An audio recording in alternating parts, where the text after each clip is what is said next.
인생을 산에 오르는 산행이라고 비유하기도 합니다. 또 바다를 건너가는 항해로 비유하기도 합니다. 또 누군가는 인생을 광야와 같다라고 그렇게 비유하기도 합니다. 이진희 목사님이 쓰신 광야를 읽다라는 그러한 책이 있죠. 그 책에는 20, 30대의 인생, 그 인생은 마치 산을 오르는 것과 같다라고 그렇게 이야기를 합니다. 노력하면 마치 오를 수 있고, 그렇게 해서 열심을 다해서, 자기 힘을 다해서 그 정상을 향해서 나아가는 것이죠. 하지만 40대, 또 30대 후반 40대가 지나면서 그 인생은 더 이상 산이 아니라 마치 광야를 걷는 것과 같다라고 그렇게 변한다고 합니다. 언제 끝날지 모르는 그 사막을 걸어가는 것, 언제 끝날지 모르는 그 광야를 걸어가는 그것을 바로 인생에 비유하는 것이죠. 성경에 나오는 많은 하나님의 사람들은 광야를 경험했습니다. 그들은 광야를 통해서 하나님을 만나고 광야에서 훈련되어지고 광야에서 믿음의 사람으로 세워지는 그러한 과정을 거쳤다는 것이죠. 그러므로 성경에서 이 광야가 갖는 대표적인 의미는 무엇인가? 그것은 하나님과 인간 사이의 연결고리를 형성할 수 있는 매개가 된다는 거예요. 이 광야를 통해서 하나님을 만나고 하나님과 연결될 수 있는 그 매개가 된다라는 것입니다. 따라서 하나님의 사람은 누구나 광야를 거쳐야 하는 것이죠. 광야가 힘들고 외롭고 때로는 불편하고 너무나도 고독한 그러한 곳이지만, 그렇다고 해서 그것을 포기하면 하나님의 사람은 결코 될 수 없다라는 것입니다. 오늘 말씀을 통해서 우리는 이 광야의 이야기를 한번 나눠보기를 원합니다. 광야는 내 인생에 과연 어떤 의미가 있을까? 하나님께서 나의 인생에 허락하신 이 광야의 의미는 과연 무엇인가? 그것을 한번 나눠보도록 하겠습니다. 첫 번째, 광야는 나의 인생에서 어떠한 영적 의미를 가지는가? 광야는 인생의 나침판이라는 사실입니다. 신명기 말씀을 계속해서 우리가 나누고 있는데요, 신명기는 모세의 마지막 설교로 이루어져 있다라고 말씀드렸습니다. 오늘 말씀의 첫 부분을 보면 우리 1절, 2절을 같이 한번 읽어보도록 할까요? 1절, 2절입니다. 시작. 삼가 내가 오늘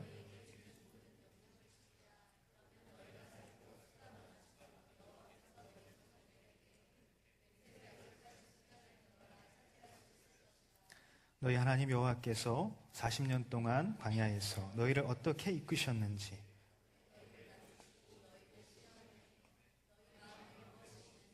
너희가 그분의 명령을 지키고 있는지 아닌지 알려고 하셨음을 기억하라. 이 설교를 하고 있는 모세야말로 정말 광야로 대변되는 그러한 인생이라고 말할 수가 있는 것이죠. 만약 당시에 모세를 이 검색창에서 검색을 하게 되면 연관 검색어로 광야라는 것이 떴을 것입니다. 그만큼 그의 인생은 광야로 대변되는 인생이다. 그의 인생 120년을 한번 살펴보면 첫 번째 40년은 어땠습니까? 그는 광야와는 가장 거리가 먼 인생을 살았어요. 왕궁에서 아주 좋은 환경에서 살았고 좋은 교육을 받았고 아주 광야하고는 정말 거리가 먼 그러한 인생을 살았다는 것입니다. 외롭지도 않았고 불편하지도 않았고 고독하지도 않았을 것입니다. 하지만 그의 중반 40년, 그의 40세에 그는 미디안 광야로 쫓겨나는 그러한 삶을 살게 되었죠. 그리고 나서 그의 80세가 되었을 때 다시 하나님께서 그 모세를 부르시고 나서 그의 인생은 마지막 120살까지 그 40년 동안 이스라엘 민족을 이끌고 광야를 걸어갔던 그러한 인생이 되었던 것입니다. 여러분, 모세는 120년 동안의 삶 가운데 3분의 2, 80년을 무려 광야에서 보내게 되었던 거예요. 광야 속에서 그는 하나님과 대면하게 하면서 말을 했고, 하나님과 친밀한 교제를 나누는 그러한 경험들을 했습니다. 동포애 때문에 그가 충동적인 살인을 저질러서 그가 광야로 40세 때 미대한 광야로 나아가게 됐지만, 그만큼 그의 인생은, 그의 기질은 어땠습니까? 다혈질적인 그러한 사람이었지만, 성경은 모세를 어떻게 기록하고 있는가? 지면의 모든 사람들보다 더 이 모세가 온유하다라고 그렇게 기록하고 있어요. 광야는 모세가 하나님을 깊이 만난 곳이고, 광야는 자기 자신이 전혀 다른 사람으로 변화된 곳이고, 광야는 모세 자신의 그 인생의 방향이 명확히 결정되어진 바로 그러한 곳이라는 사실입니다. 여러분, 요셉은 어떻습니까? 요셉도 광야를 지났어요. 요셉은 자기 아버지 야곱에게 가장 사랑받는 그런 아들이었어요. 하지만 그는 가장 비천한 노예가 되었어요. 그 노예로 팔려서 무려 13년 동안이나 그는 광야 생활을 거쳤습니다. 그의 나이 30세가 되었을 때 그는 전 세계에서 두 번째로 권력 있는 서열 2위의 권력자가 되었습니다. 그가 그러한 권력자가 되기 전까지 그는 무려 13년 동안이나 그 광야에 혹독한 시간을 보냈던 것입니다. 다윗은 또 어떻습니까? 여러분, 다윗은 30세 왕이 되기까지 무려 15년 동안이나 그는 광야 생활을 거쳤어요. 지긋지긋한 그 광야 생활 가운데에 도피하면서, 도망하면서 외롭고 힘든 싸움을 해 나갔던 것입니다. 예수님도 마찬가지입니다. 공생애를 시작하기 전에 예수님께서는 성령에 이끌려서 광야로 나아가셨어요. 광야에서 사단의 시험을 감당하셨던 것입니다. 여러분, 누구도 광야를 거치지 않고 하나님의 사람으로 세워진 적은 없다는 사실이에요. 저의 인생 이야기를 잠깐 하자면, 저도 마찬가지입니다. 저도 광야를 거쳐서 지금 이 시간, 이 자리 가운데 서 있게 된 사람이에요. 28의 나이로 저는 입사했습니다. 입사해서 34살의 나이까지 무려 한 6, 7년 동안을 정말 열심히 일했어요. 최선을 다해서 일해서 인정도 받고 많은 성과도 올렸습니다. 사회적인 지위도 갖추게 되었어요. 승승장구했습니다. 그러던 어느 날 갑자기 사건이 터졌어요. 제가 이렇게 일하고 있었던 곳에서 갑자기 이제 위조 여권의 그러한 사건이 터지게 됐어요. 그래서 이 상대편 경쟁 업체에서 우리를 이렇게 해서 저와 우리 회사가 갑자기 어려움을 당하게 되었습니다. 그 어려움 가운데에서 그것만이 아니라 갑자기 이제 재정적인 문제가 갑자기 터졌어요. 제가 이렇게 투자하고 있었던 것, 제가 또 빌려주고 했던 모든 것들이 갑자기 다 곤두박질 치거나 사람이 막 도망가거나, 그래서 많은 금전적인 손해를 갑자기 보게 되었어요. 뿐만 아니라 이 사회 안에서, 이 조직 안에서 제가 이루었던 그러한 관계 울타리들이 있었습니다. 그런데 한 사람 두 사람 다 그런 어려운 상황 가운데 저에게 등을 돌리고 다 떠나가게 됐던 거예요. 제가 그렇게 믿었던 그 관계했던 그런 사람들이 다 저에게서 떠나가게 되는 그러한 상황을 맞이하게 됐어요. 설상가상으로 우리 아버님께서 그때 저희 아버지가 위암 판정을 받으시고 정말 힘겨운 그러한 상황 가운데 우리 가족이 처했습니다. 교회 안에서 살았지만 세상과 버타며 살아가는 그러한 인생이었어요. 입으로는 주님을 찬양했지만 마음으로는 세상의 성공을 갈망했던 그러한 인생이었습니다. 그래서 저한테서 다 빼앗아가는 그러한 하나님이 정말 너무나도 미웠어요. 하나님을 원망했습니다. 하나님을 저주했어요. 막 심지어 저는 하나님을 욕하기까지 했습니다. 내가 할 수 있는 것이 아무것도 없는 그러한 상황이 점점 펼쳐지게 되었어요. 인생을 포기할 수밖에 없다라는 그러한 생각에 도달하게 되었습니다. 제가 피고인으로 살아가는 것도 힘들었지만 저를 더 힘들게 했던 것은 조직폭력배에게 막 살해 위협을 당하는 거예요. 그들에게 감시를 당하고 그러한 삶을 감당하기가 너무 어려웠어요. 그래서 매일같이 제가 살았던 14층 아파트에서 그 아파트 베란다에서 자살을 묵상했던 그러한 시기가 있었습니다. 그런데 더 끔찍한 것은 뭐냐면 하나님은 그 자살할 용기조차 저에게 주지 않았어요. 차마 발을 떼지 못하게 만드셨어요. 저는 그때 아무것도 할 수 없었습니다. 그저 울면서 하나님 원망하는 그것밖에 할 수 있는 것이 없었어요. 제 주위에는 아무도 없었고 제가 가진 것들 다 잃어버리게 됐고 모든 관계가 끊어지게 됐고 제가 이룬 어떤 세상의 업적, 제가 이룬 어떤 사회적인 지위 다 물거품이 되었습니다. 점점 힘이 빠지게 되었습니다. 아무것도 할 수 없는 그런 상황에 이르게 되자 주님을 바라보게 됐어요.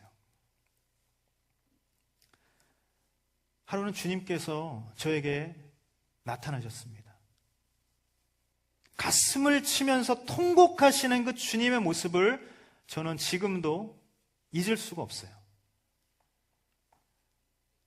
주님께서는 찢어지게 아팠고 너무너무 견디기 힘들었던 그 제 마음보다 훨씬 더 아파하셨고 훨씬 더 고통스러워 하셨습니다.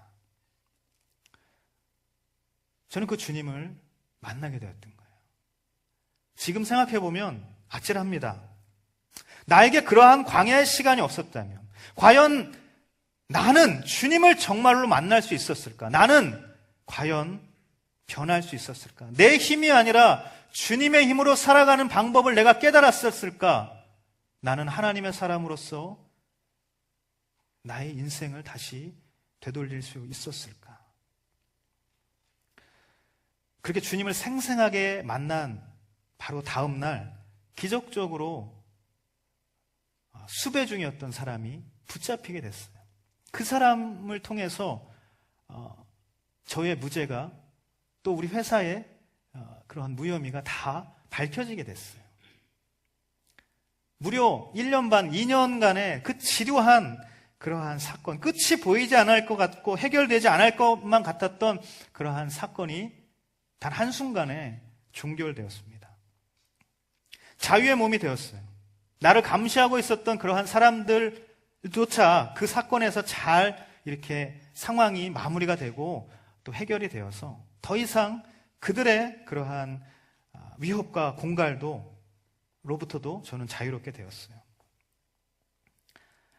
갑자기 간증이 되었지만 여러분, 나에게 그 광야의 시간은 하나님을 향해 진정한 인생의 방향을 바로잡게 된 바로 출발점이 되었다라는 사실이에요. 나에게 그 광야의 시간은 걷잡을 수 없이 어느 방향으로 내가 갈지 몰랐던 그 인생 가운데 하나의 나침판이 되었던 것입니다. 여러분, 지금 저의 모습은 어떻습니까? 그래도 좀 사람같이 살아가고 있지 않습니까? 하나님의 종으로 쓰임받는 인생이 되었다는 거예요. 그 베란다 난간에서 절망하고 있었던 그 사람도 하나님께서는 다시 기회를 주시고 사명의 사람으로 불러주신 것입니다. 여러분, 광야는 새로운 인생의 출발점입니다. 방향을 알지 못하는 인생의 나침판이 되는 것입니다. 여러분, 저와 여러분의 인생에 있어서도 이스라엘 민족의 40년 광야 생활과 같은 그러한 시간이 분명 있었을 거예요. 만약 그러한 경험이 없다면 여러분 섭섭해하지 마십시오. 여러분에게 곧 그 광야는 찾아올 것입니다. 중요한 것은 그 광야는 분명 하나님을 만나는 시간이 된다는 사실이에요. 중요한 것은 그 광야를 통해서 나는 하나님의 사람으로 나의 인생의 방향을 다시 정할 수 있다라는 것입니다.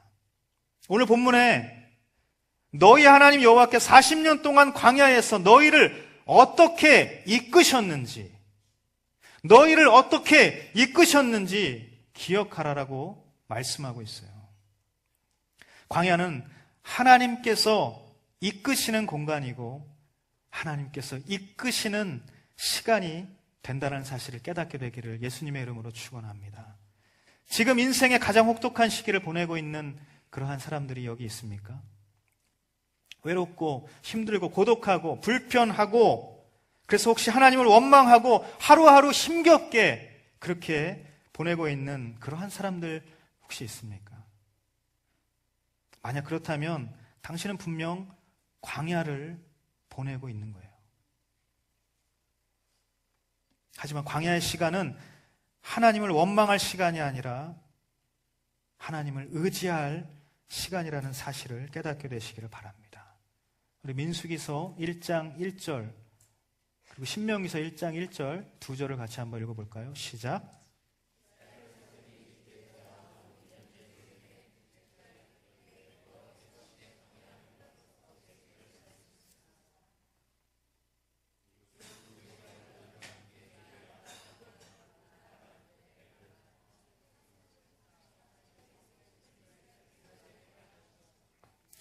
이 두 절을 제가 읽어드린 이유는, 제가 읽지는 않았죠. 여러분이 읽은 이유는 무엇입니까?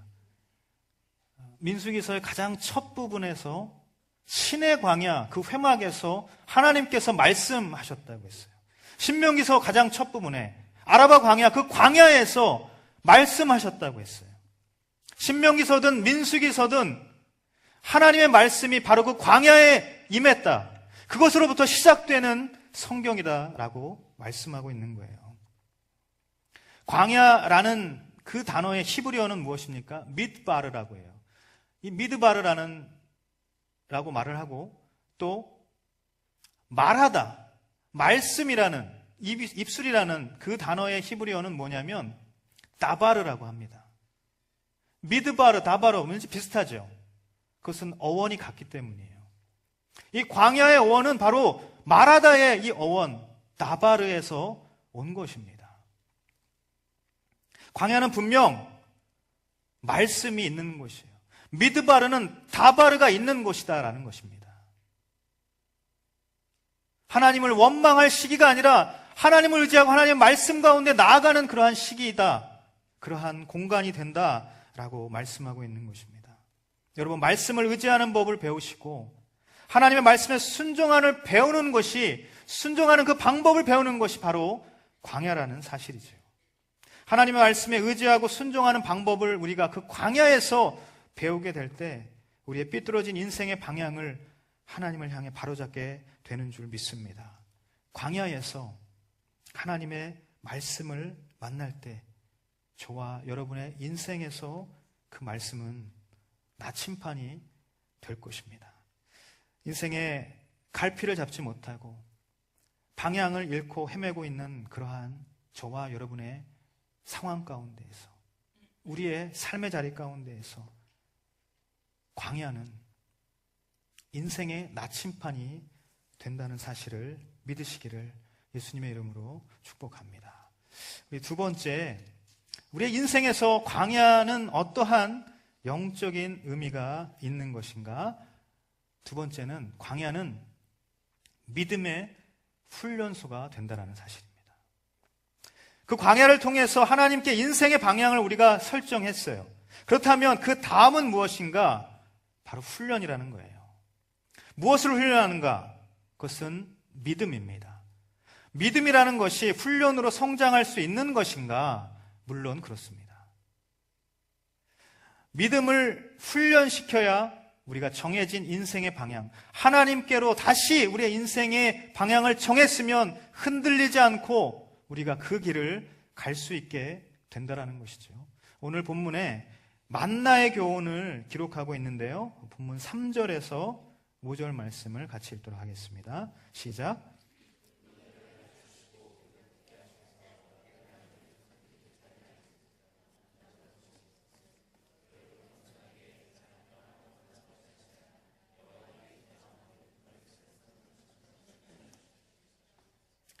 그 40년 동안 너희 옷은 헤어지지 않았고 너희 말은 부르짖지도 않았다. 그러니 너희 마음에 사람이 자기 아들을 훈련하듯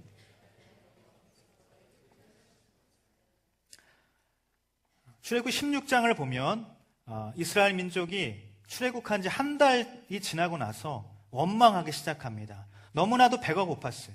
배가 고프기 때문에 모세를 원망하게 되고 하나님을 원망하는 그 원망이 시작이 됐던 것입니다. 그러자 하나님께서는 어떻게 말씀하셨는가? 출애굽기 16장 4절 말씀을 같이 한번 읽어보도록 하겠습니다. 시작.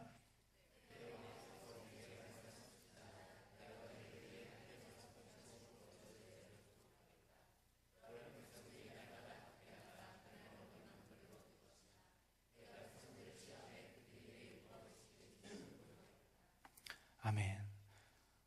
하나님께서 그렇게 만나를 내리실 것을 말씀하시면서 뭐라고 하셨냐면 백성들을 시험하신다라고 하셨어요. 여기서 말하는 이 시험이라는 뜻은 무엇입니까? 그것은 우리가 잘 알지만 테스트겠죠. 믿음을 시험한다라는 말이에요.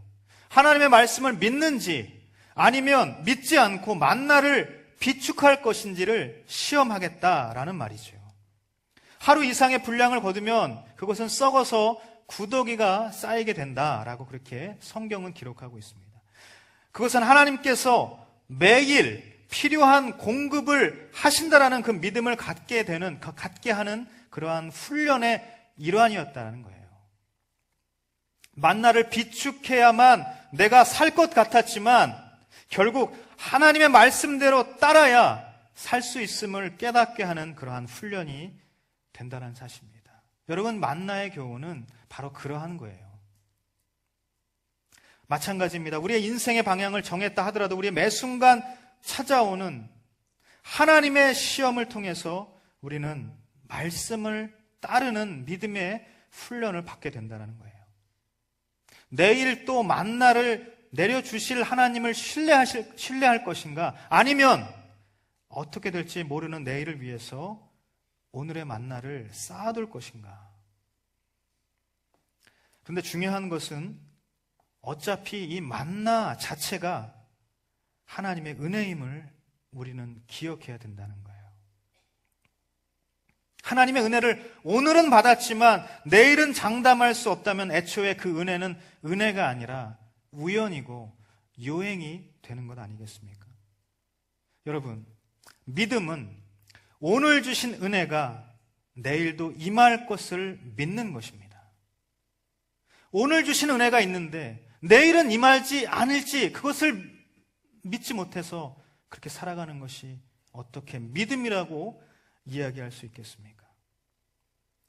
이번 한 번의 위기만 넘기면 된다라고 그렇게 기도하지 마시고 평생토록 어떤 위기 속에서도 신실하게 나를 도우실 그 하나님을 신뢰하게 해달라고 기도해야 된다는 거예요.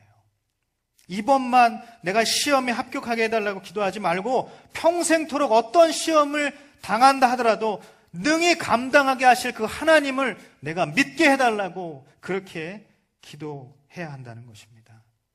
믿음의 훈련이란 언제나 변함없이 신실하신 그 주님을 굳게 믿는 그것이 바로 목표예요. 믿음의 훈련의 목표는 바로 그러한 것입니다.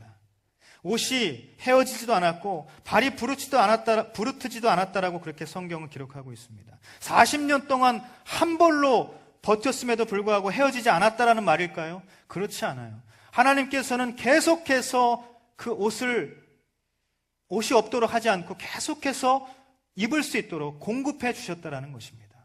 40년 동안 그 길을 갔는데도 그들이 발이 부르트지 않았을까요? 하나님께서는 그 발이 부르트지 않도록 신발을 공급해 주셨고, 그리고 더 나아가서는 하나님께서는 그들이 정말 발이 부르틀 정도로 그렇게 힘겨운 강행군을 하지 않도록 그들의 보조를 맞춰서 잘 무리하지 않게 이끌어 가셨다라는 말이죠. 여러분, 우리는 이것을 통해서 무엇을 알 수 있습니까? 이러한 시험들, 만나를 주시고 또 그 행군을 통해서 그 광야의 길을 걷게 하시면서도 옷이 헤어지지 않고 발이 부르트지 않게 하시는 그 하나님, 그 하나님은 그 시험들을 통해서 우리를 망하게 하시는 것인가? 이스라엘 민족을 망하게 하시려는 그러한 작정을 하신 것인가? 결코 그렇지 않다라는 거예요. 하나님께서는 그 시험을 통해서, 그 광야길을 통해서 잘 되게 하시려는 것입니다. 이스라엘 민족이 잘 되게 하시고 우리의 인생에 잘 되게 하시려는 것이에요. 하나님께서 우리를 잘 되게 하는 그 시험이라는 사실을 우리가 믿고 신뢰하는 것, 하나님께서는 필요에 따라 공급해 주시는 분이시고, 하나님께서는 발도 상하지 않게 우리를 하시는 분이시고, 발도 상하지 않도록 감당할 분량의 걸음을 우리로 하여금 걷게 하시는 분이시다. 결국 하나님께서는 아버지가 그 아들을 잘 되도록 훈계하듯이 하나님 아버지가 되셔서 가장 선한 길로 우리를 인도하시는 분이라는 사실을 믿는 그 믿음을 훈련하는 곳이 바로 광야라는 사실입니다. 고린도서 10장 13절 우리가 잘 아는 것이지만 다 같이 한번 읽어볼까요? 시작.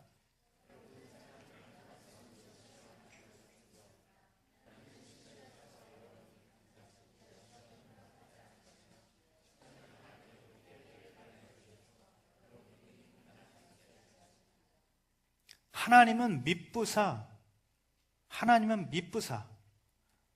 감당하지 못할 시험당함을 허락하지 않으신다고 했어요. 이 시험을 통해서 우리를 망하게 하시려는 것은 하나님의 뜻이 아니라는 사실이죠. 하나님의 시험은 우리를 잘 되게 하려는 것입니다. 하지만 사단의 시험은 어떻습니까? 그것을 우리가 유혹이라고 부르는데 그 사단의 시험은 우리를 망하게 하려는 거예요. 우리가 깨달아야 할 것은 바로 이것입니다. 그러므로 우리가 시험을 통해서 우리를 잘 되게 하시려는 그 하나님을 우리가 신뢰하고 그 하나님의 뜻을 조금씩 더 알아가게 되고 알면 알수록 신실하신 그 하나님의 뜻을 신뢰하는 그러한 믿음의 성장을 우리는 이 광야를 통해서, 이 믿음의 훈련소를 통해서 우리는 이루어갈 수 있다는 사실입니다. 여러분, 하나님 우리로 하여금 믿음의 훈련을 시키시고 그 믿음의 훈련을 통해서 잘 되게 하시려는 놀라운 계획을 가지고 계신 것을 믿으시기를 간절히 바랍니다. 우리가 그 광야의 시간을 통해서 믿음의 성장을 이루어갈 수 있게 되기를 예수님의 이름으로 축복합니다. 세 번째, 마지막으로 우리의 인생에서 광야는 어떠한 영적인 의미가 있는가? 광야는 축복의 통로라는 사실입니다. 모세의 이 설교의 핵심은 무엇입니까? 계속해서 이야기하지만 하나님의 말씀을 지키고 그분을 경외하고 그분과 함께 걸어가면 좋은 땅과 샘물과 젖과 꿀이 흐르는 풍성함의 축복을 누릴 것이다 라고 말씀하는 거예요. 그것이 바로 모세의 설교, 하나님의 말씀의 핵심입니다. 그 과정에 반드시 우리가 거쳐야 할 그 광야의 가르침을 기억하는 것, 그것을 결코 잊지 말아야 한다라고 오늘 말씀하고 있는 거예요. 우리 본문 6절에서 10절까지의 말씀을 읽도록 하겠습니다. 시작.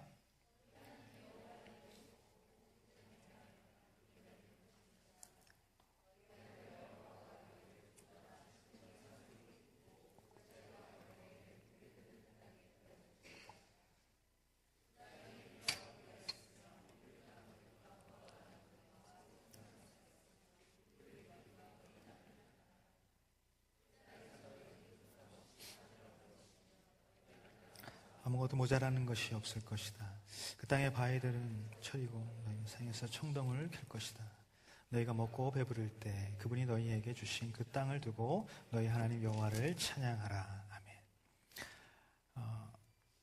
지형의 흐름을 놓고 보면 이집트 고난이게 되겠죠. 이집트의 그 고난, 그리고 가나안의 축복, 그 사이에 광야는 바로 통로가 되고 있다는 사실을 우리는 알 수 있어요. 그 광야를 통해서 인생의 방향을 설정하는 것, 그리고 믿음의 성장을 이루어가는 것, 그리고 하나님만을 경외하고 하나님의 말씀을 지키고 그분의 명령을 따르는 인생이 될 때에 가나안 땅의 아름다운 축복은 저와 여러분 가운데 현실이 될 것이다. 이스라엘 민족의 현실이 될 것이다. 라고 오늘 말씀은 이야기하고 있는 것입니다. 그런데 그 축복이라는 것이 과연 이처럼 좋은 열매가 있고 또 좋은 땅, 시냇물, 샘물, 냇물이 가득 차고 밀과 보리가 있고 포도나무와 모든 과실들이 풍성하게 있는, 그래서 부족함이 없고 모자라는 것이 없는 그러한 상태만을 말하는 것인가? 그것이 과연 진정한 축복인가? 어쩌면 오늘 말씀은 그 이상의 축복을 우리에게 가르쳐 주고 있다는 사실입니다. 10절을 보면 너희가 먹고 배부를 때 그분이 너희에게 주신 그 땅을 두고 너희 하나님 여호와를 찬양하라 라고 그렇게 말씀하고 있어요. 여러분, 결핍이 없는 그러한 풍성함을 넘어서 풍성할 때에도 하나님을 찬양할 수 있는 그러한 영적인 상태를 말씀하고 있다는 사실입니다. 제가 며칠 전 B라는 이니셜과 Y라는 이니셜을 가진 그러한 래퍼와 통화를 했습니다. 누군지 알려고 하지는 마세요. 오디션 프로그램에 1등을 했죠. 그리고 승승장구하고 있어요. 인기를 구가하고 있습니다. 어떤 시상식에서 하나님을 찬양하는 그러한 인터뷰를 해서 또 유명해지기도 했죠. 제가 이제 섭외를 해야 될 필요가 있어서 통화를 했습니다. 근데 이제 이렇게 얘기하는 거예요. 물론 대답은 아직 대답 전입니다. 근데 지금 자기가 이렇게 인기를 누리게 하시고 부어주시고 풍성한 그러한 지금 상황을 만들어 주셨는데 이것을 통해서 어떻게 더 하나님을 내가 찬양할 수 있을까? 어떻게 더 하나님께 영광을 올려드릴 수 있을까? 그래서 하나님의 그 복음을 전할 수 있을까? 그것을 기도하고 고민하고 있는 가운데 있다라고 그렇게 이야기했어요.